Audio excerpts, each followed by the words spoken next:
les voy a dar una pequeña charla sobre un curso que tenemos que nosotros realizar ahora como parte de la normativa o parte de lo que es la aprobación de la supervisión del ACCES que va a hacer para la certificación de la unidad.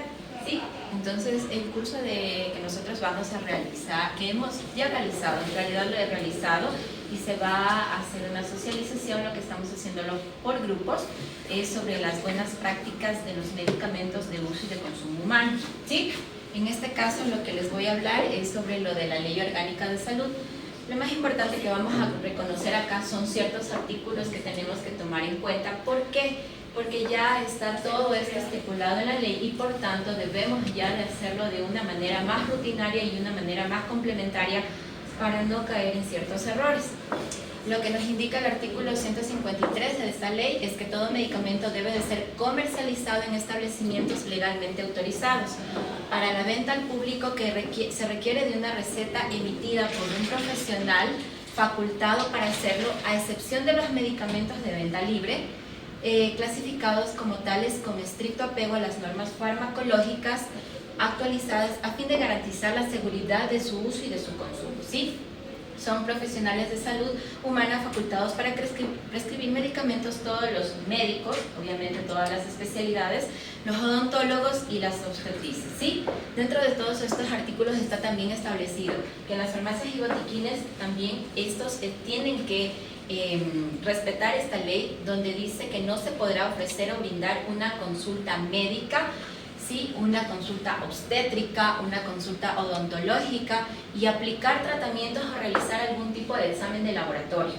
¿Sí? Todo esto se está normatizando para que sea algo ya de un cumplimiento obligatorio.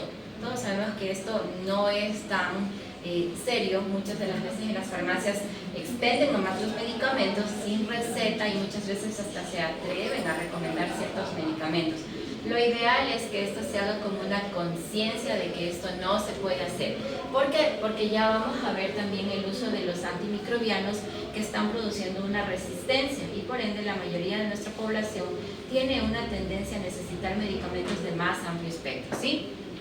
Para poder ejercer como profesional de la salud se requiere haber obtenido un título universitario que sea de tercer nivel conferido por una universidad establecida y que esté respaldada por la ley o que sea legalmente en nuestro país, o que si es del exterior tenga la validación o esté refrendado.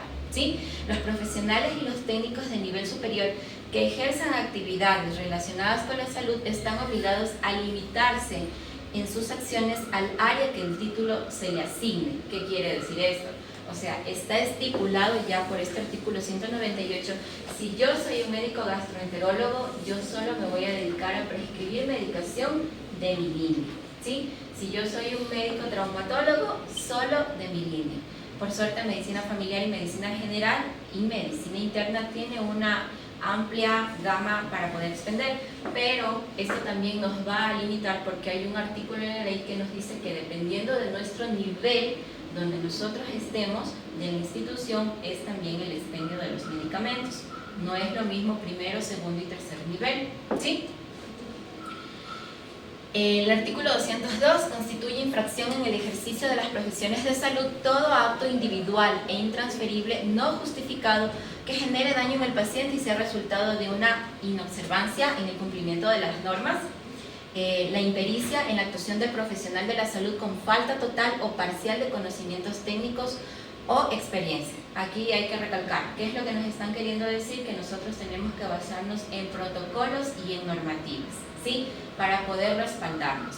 La imprudencia en la actuación del profesional de la salud con omisión del cuidado o diligencia exigible y la negligencia en la actuación del profesional de la salud con omisión o demora injustificada en su obligación profesional. ¿Qué quiere decir? Que nosotros, el hecho de que no sepamos cierta parte de la ley no nos va a redimir de algo, ¿no es cierto? Ciertas cosas que nosotros digamos, no, es que yo no sabía, no me va a redimir de culpa. En este caso, cada quien a su título y a su puesto de trabajo, ¿sí? La resolución es del ACCES de 2023, la 030, norma técnica para el control de la emisión de receta médica, prescripción, dispensación y expendio de medicamentos de uso y consumo humano. En sí, esta es la resolución que ahora se está estableciendo. No solo es en la parte pública, esto también es en la parte privada. Si hay algunos compañeros acá que tengan su consultorio privado, sabrán que todo esto se está haciendo, ¿sí? Para poder emitir el permiso de funcionamiento necesitan realizar esto porque es algo que se quiere normatizar a todo el país, ¿sí? El artículo 5 de que la receta médica de medicamentos de uso y consumo humano debe de tener como mínimo la siguiente información. En realidad de nosotros la receta médica es un poco más fácil porque está vinculada a esta electrónica. Nosotros ya tenemos todos estos parámetros dentro de nuestra receta. Ya tiene la numeración secuencial, la ciudad, la fecha, el formato de la fecha, el nombre del establecimiento, nuestros nombres, nuestra especialidad también sale ahí, ¿sí? La vigencia de la receta, los nombres completos del paciente, de hecho sale todo en nuestra receta electrónica. Pero cuando nosotros tenemos que tener cuidado, principalmente cuando nosotros tenemos fallas en el sistema AS400 y necesitamos dar una receta impresa, ¿no es cierto? Muchas de las veces sí es bien cierto que nosotros luego ingresamos en el sistema, pero en el momento del despacho al paciente, ¿cuál se lleva el paciente? El físico, ¿no es cierto? El que le damos al paciente. Entonces, puede llegar a pasar que justo cuando nos estén auditando o esté pasando enlaces, nos puedan hacer una supervisión y nosotros tenemos que tener ese respaldo. Si ustedes recuerdan la receta que tenemos o el formato que tenemos en la gestión documental, contiene todo esto, ¿sí? Hasta en la numeración secuencial la contiene. La diferencia es que la mayoría no la llenamos, ¿sí? Entonces, eso también nos toca ir llevando una numeración secuencial de conforme vamos emitiendo. Por el motivo o el caso de que se llegue a presentar una supervisión. Angie, hay antecedentes de alergia, eso hay que poner en la receta. Ahora es una normativa. Eso lo estuvimos hablando con la Doc Liz y realmente porque hay algunas cosas que también tienen que salir en la receta. En nuestra receta no sale, pero en nuestro sistema S400 sí queda registrada las alergias. Pero ahora las recetas que te expenden o que te da cualquier médico, al menos de una consulta privada, debe de salir. Ya les voy a enseñar el formato, cómo debe de salir, donde están las alergias. La de nosotros no sale y no hay cómo modificar porque es el sistema S400. De hecho, la normativa te dice que la receta debe de llevar hasta nuestro número de contacto para que el paciente pueda comunicarse y decirte en caso de algún efecto secundario o alguna reacción. Eso debe de decir.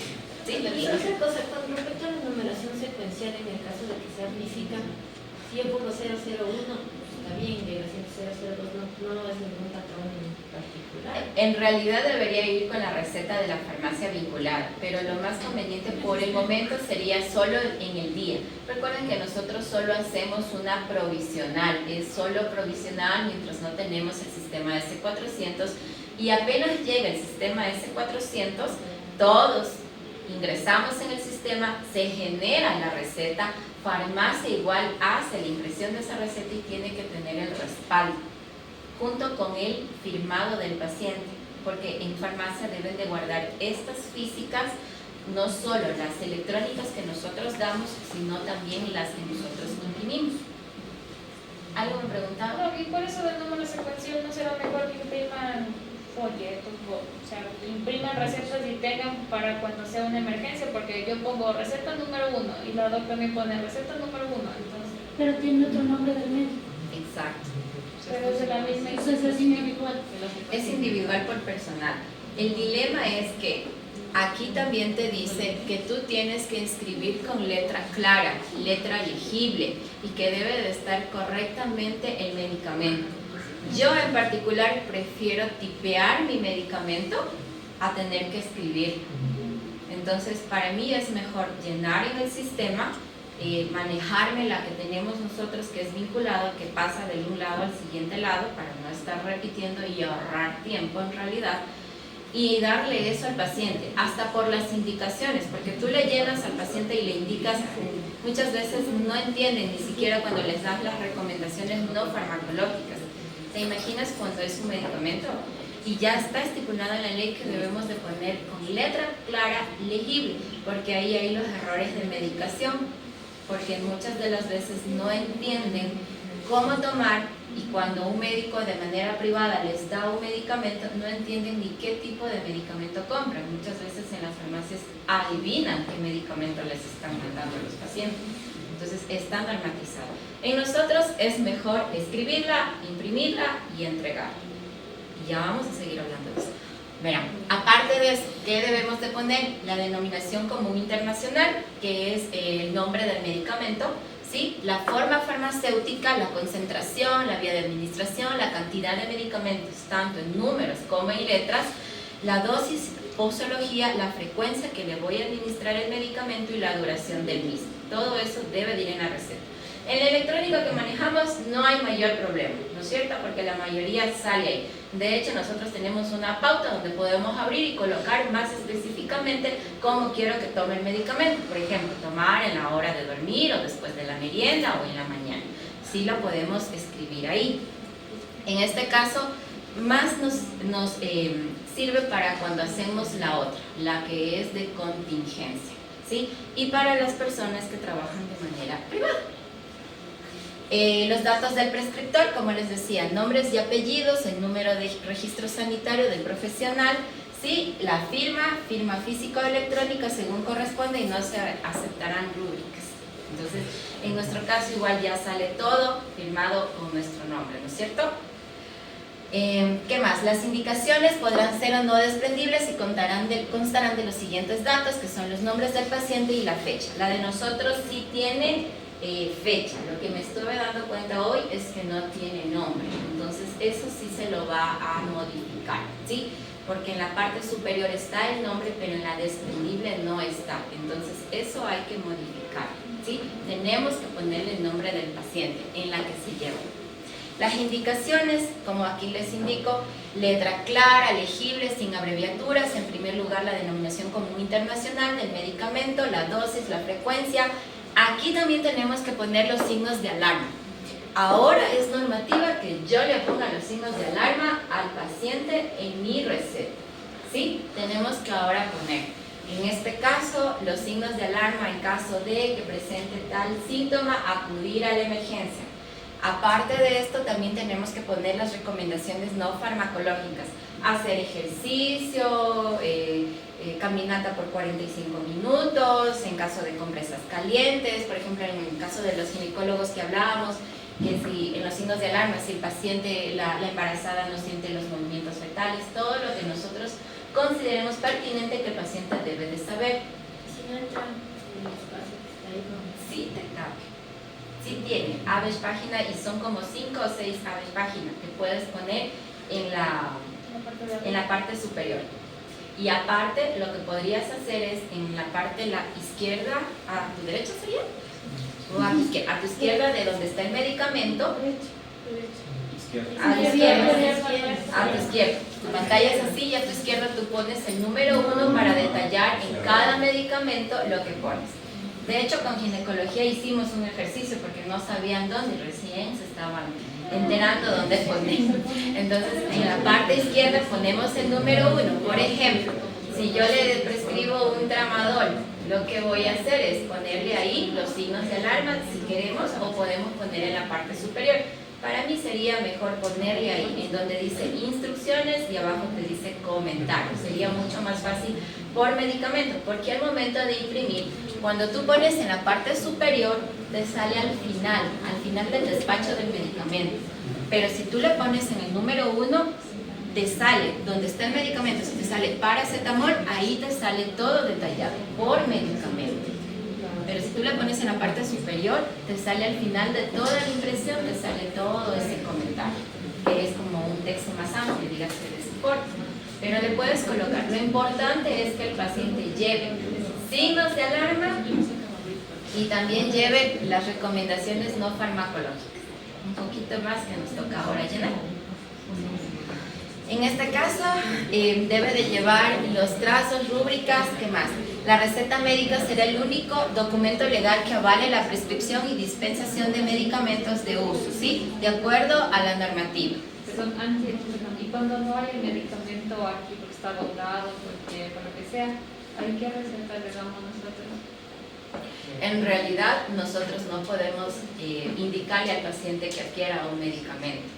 Lo que podríamos hacer es una recomendación, porque nosotros no disponemos del medicamento. Entonces, lamentablemente eso nosotros no lo podemos manejar. Nos tocaría pedir algún tipo de autorización, pero no lo podemos hacer. Y en caso de escribir en la parte, por ejemplo, yo escribo ahí, angiolipina, 10 miligramos, agotado. En la historia clínica sí le puedes poner.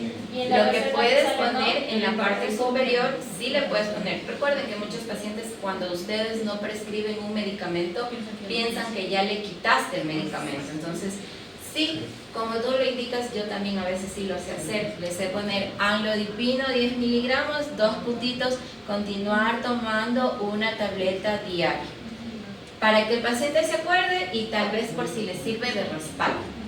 Sí, me parece importante recalcar este punto en el que por no tener el medicamento hay que indicar al paciente que eso no significa que se le está suspendiendo, porque realmente en la experiencia, cuando no se le da, muchos pacientes piensan que se le ha suspendido. Entonces hay que especificar, no lo tengo, pero hay que seguir tomando. Exacto, y eso es nuestro respaldo. O sea, simplemente lo que nosotros tenemos que hacer es ponerlo en la historia y recalcarle al paciente.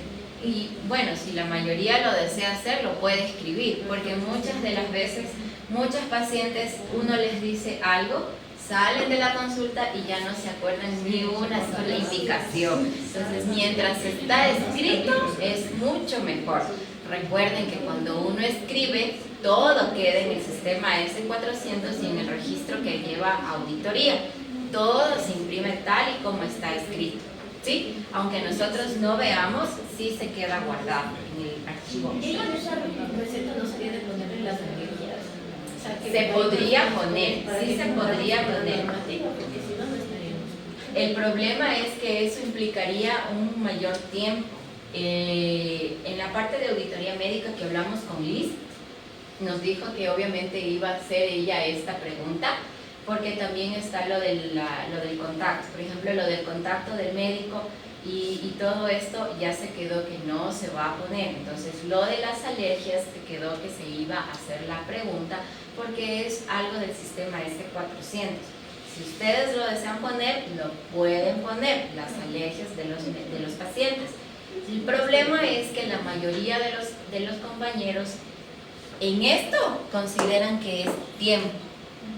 Y muchas de las veces esto para mí es más importante, porque yo a él le voy a decir todo y muchas veces lo decimos, pero el paciente no se acuerda y hasta escribirlo, y yo estoy escribiendo y le estoy diciendo, verá, no se puede agachar, no puede levantar cosas pesadas, no puede hacer todo esto, pero hasta que el paciente salga de la consulta, vaya a hacer todas las cosas, ya no se acordó nada. Entonces ahora sí, lo de las alergias queda potestad de la mayoría hasta que se haga la consulta en realidad, si es que se nos podría incluir. En la parte de lo que es pública, por el momento todavía no nos han indicado si se va a hacer o no de una manera más obligatoria, pero ahora sí es normativo. Ahora vamos a ver la receta cómo debe de ser. Bueno, les continúo indicando de los establecimientos de salud en el artículo 7, se deben de proveer de las recetas físicas o electrónicas a cada profesional de salud facultado por la ley para prescribir. ¿Qué es lo que nos está indicando? O sea, que tenemos que tener las recetas electrónicas, pero en caso de contingencias debemos tener las físicas. La mayoría tenemos, igual se va a ver si se establece que en cada bloque se deje un talonario de recetas físicas en caso de necesidad. Aunque en nuestra unidad, por más de que se vaya la luz que tenemos, una planta, ¿no es cierto? Entonces sí se genera, pero igual la mayoría sí tenemos un blog pequeño de las recetas, o al menos en mi servicio sí lo hay. Tocaría ver en el resto de servicios, si no lo hay, el blog de las recetas. Sí, las impresas, las antiguitas que teníamos chiquitas, sí teníamos algunos. En este caso, La normativa está hablando también sobre los consultorios, que va a depender obviamente del nivel de unidad médica. Las recetas físicas emitidas por los profesionales facultados por la ley para prescribir deben de contener una copia de respaldo para su archivo, la misma que podrá ser solicitada en control durante el control realizado por parte del ACES. ¿Qué quiere decir? Que aquí en farmacia debe de haber un respaldo. Este respaldo va a durar 5 años, ¿sí? 5 años debe de durar el respaldo de las recetas tanto físicas como electrónicas. La mayoría, si ustedes cuando han retirado un medicamento, ¿qué pasa? Una se lleva al paciente y otra se queda en farmacia firmada por el paciente por el descargo de la medicación. ¿Sí? Todo establecimiento público o privado que cuente con profesionales de salud facultados por la ley para prescribir está obligado a disponer de recetas médicas, las cuales deben contener todo lo establecido, ¿sí? El profesional de salud prescriptor, cuando emite una receta médica física, debe asegurar el correcto y completo registro de los datos con letra clara, legible, con tinta indeleble de color azul. O sea, no se permite otro color. Por ejemplo, cuando hacemos una receta que la llenamos con esfero negro, tiene que ser azul, ¿sí? Y obviamente no tiene que ser borrable.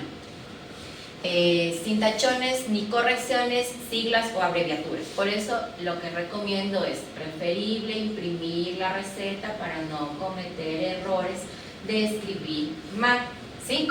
El profesional de la salud prescriptor, cuando emite una receta electrónica, debe asegurar el correcto y completo registro de los datos sin siglas o abreviaturas. Los establecimientos de salud del Sistema Nacional que utilicen recetas electrónicas deben de tener un stock de recetarios físicos. Eso es lo que les comentaba, que ya se va a hacer en cada bloque, ¿sí? En este caso, el responsable técnico del establecimiento debe asegurar la conservación del archivo. Esto lo hace ya en nuestro servicio farmacia, ¿sí?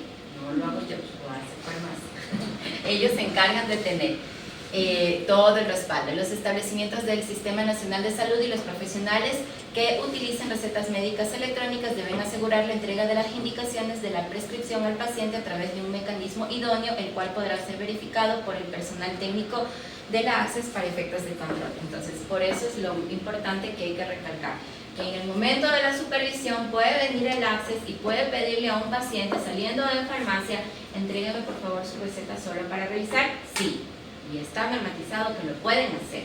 En este caso, si nosotros, farmacia cumple con entregarle la receta donde están todos sus datos, donde está todo, porque por ejemplo el medicamento va a salir con la codificación que establece la ley, pero si yo no pongo en mis recomendaciones farmacológicas, no farmacológicas o los signos de alarma, ¿dónde está el error?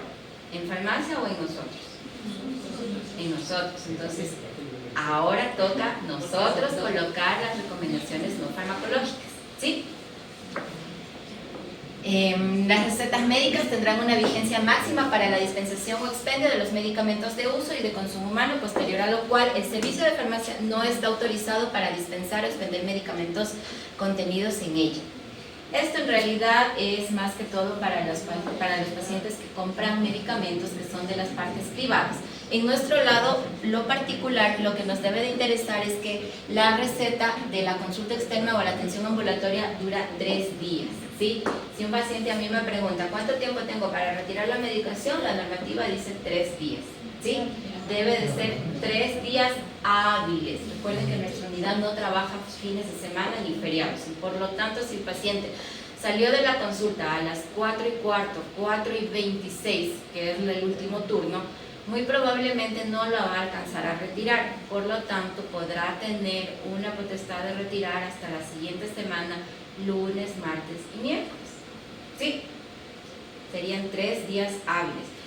En la parte privada son 3 días, ¿sí? ¿Por qué? En la parte privada, porque el paciente, ¿qué hace? Coge su receta, va y adquiere su medicamento, ¿no es cierto? Donde nosotros no lo adquieren, lo retiran. Entonces nosotros no va a venir alguien de farmacia un día sábado, un día domingo solo a despachar medicación. La vigencia máxima de las recetas que contengan medicamentos antimicrobianos es de 3 días contados a partir de su prescripción. Eso también es un artículo. Lamentablemente sabemos que esto casi no se cumple, pero ya se está tratando de normatizar. Entonces, si yo a mi paciente le doy un medicamento y este medicamento faltó por A, B motivo, legalmente el paciente no va a poder adquirir el antibiótico que le faltó porque no deberían de venderlo, ¿sí? Ni tampoco se le puede despachar otra receta, ¿sí?, que va a complementar. Podría ser como una nueva consulta justificando como una supervisión, que ya lo vamos a ver, ¿sí? El profesional de la salud prescriptor debe aplicar los conocimientos adquiridos, la experiencia profesional, habilidades específicas con gran sentido de responsabilidad y una actitud ética. ¿Qué están normatizando aquí y qué están estableciendo en la ley? Es que yo tengo que establecerme bajo un protocolo, bajo mi ética profesional, ¿sí?, todo lo que yo le voy a prescribir a mi paciente. En este caso, debe de brindar un apropiado esquema de tratamiento farmacológico o no farmacológico de acuerdo con las características individuales del paciente, con una dosificación que satisfaga sus requerimientos individuales y por el periodo adecuado, ¿sí?, mismo que debe ser indicado al usuario de forma verbal y escrita, para facilitar la adherencia al esquema terapéutico. Ya lo vamos a ver luego. Todo esto, lo que nos está pidiendo la normativa, está basado en todos estos artículos, por eso se los dejé para que ustedes puedan entender por qué ahora se recalcan, porque ahora está aquí tipificado que debo de hacerlo, ¿sí? El profesional de salud prescriptor debe de cumplir con los objetivos de buena prescripción, siendo estos: contribuir a preservar o mejorar la salud y bienestar del usuario, del paciente, maximizar la efectividad en el uso de los medicamentos, minimizar los riesgos a los que se expone al paciente al usar un medicamento, minimizar los costos en la atención, ¿sí?, de salud por medio del uso racional de medicamentos, y también respetar las opiniones de los usuarios en la decisión terapéutica. ¿Qué quiere decir? Que si mi paciente no desea tomar el tratamiento que yo considero o bajo una norma o un protocolo, puedo ponerle ahí en mi historia: recomiendo este tratamiento, pero paciente será quien decide si lo toma o no, ¿sí? Para mi respaldo. Al menos si yo ya siento que tengo un paciente que es un poquito difícil, yo lo que recomendaría es que lo pongamos, porque sí hay pacientes que no quieren tomar. No sé si les ha pasado que hay pacientes que no quieren tomar un medicamento porque ya antes le han dado otro y quieren ese mismo porque se sienten que les ha ido mejor. Por ejemplo, los pacientes que toman el ácido alendrónico, que ya llevan más de 2 años, y hay pacientes que quieren seguir tomando más de los 2 años. Entonces, lo ideal es ponerle ahí que no se recomienda, o al menos hasta un nuevo examen. Todo lo debo ya de escribir para mi respaldo. Anchi, perdón, una pregunta. Recién nos mandaron también un documento en lo que es, me parece que es de esta guía mismo, que dice que no se puede prescribir medicamentos fuera del cuadro básico. Esos, o sea, definitivamente no podemos poner nada que no conste en el cuadro básico. Lo que nos mandaron es una indicación de que nosotros no podemos prescribir medicamentos que sean fuera de nuestro nivel. Por ejemplo, si tú eres un médico de tercer nivel, que no se puede, entonces, por ejemplo, Vertaistin, algo que no puedo ponerle, y si le mando, no tengo que anotarlo. Siempre lo pones como sugerencia. Pero exacto, como una regla de pero se puede poner como sugerencia. Quiere, por ejemplo, ahora ya no se ponía, se sugiere. se sugiere. Lo que pasa es que, verá, aquí, verá, es que en esto es lo que comentaba con ginecología.